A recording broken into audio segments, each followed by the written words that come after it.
अक्का साहब ने जोड़े सभी के आगे हाथ और मांगी मदद की भीख। जी हाँ दोस्तों, स्टार प्लस के मोस्ट पॉपुलर शो गुम है किसी के प्यार के आगे आने वाले एपिसोड में आपको देखने को मिलेगा कि जहाँ अक्का साहब और सभी किचन में होती हैं, वहीं अक्का साहब को सभी कुछ ऐसी अपनी और अपनी आई की बातें बताती है, जिससे अक्का साहब खाना बनाकर सोचती हैं कि ईशान और चिन्मय दोनों को खिलाऊंगी और चिन्मय को दिल से अपनाऊंगी और चिन्मय मुझे शायद अपना ले। वहीं जब खाना परोसती हैं तो चिन्मय फिर पहले की तरह हरकत करता है और ईशान को कहते हुए नजर आता है कि तू खा, क्योंकि तू ही आई का लाडला है।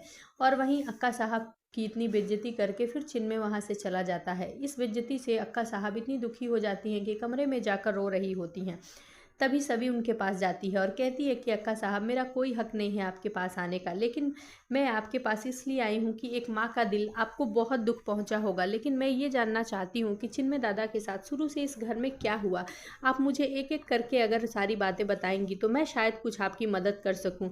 ये सुनने के बाद अक्का साहब फूट फूट कर सभी के आगे रोती हुई नजर आती हैं और वहीं सभी के आगे हाथ भी जोड़ती हैं और कहती हैं कि सभी बाड़ा, मैं तो तुम्हें कभी इस घर में मैंने प्यार नहीं दिया, अगर लेकिन तुम मेरे बेटे को मेरे करीब लाने में मेरी मदद कर पाओ तो ये एहसान मैं तुम्हारा ज़िंदगी भर नहीं चुका पाऊंगी। मैं अपने चीनू को अब खोना नहीं चाहती। इतने सालों से वो हमसे दूर रहा, लेकिन मैं एक एक दिन कैसे उसके बिना तड़पती रही, ये केवल माँ का ही दिल समझ सकता है। इसे कोई राव साहब या परिवार का बाकी कोई भी सदस्य नहीं समझ सकता कि एक माँ की ममता उसके लिए कितना तड़प रही है। जहाँ सभी कहती है कि मैं आपको यकीन दिलाती हूँ कि चिन्मय दादा एक दिन आपके और पूरे परिवार वाले सबकी इज्जत करेंगे, लेकिन बस मुझे आपकी हेल्प चाहिए। वहीं सुरेखा कहती है कि मैं अपने बेटे को पाने के लिए किसी भी हद तक जा सकती हूँ, तुम्हें जिस मामले में मेरी हेल्प चाहिए तुम मुझे बताओ। जहाँ सभी कह देती है कि वो राव साहब कौन सी बात है जो सबसे के सामने नहीं बोल रहे हैं और चिन्मय दादा यही कह रहे हैं कि इनको पता है।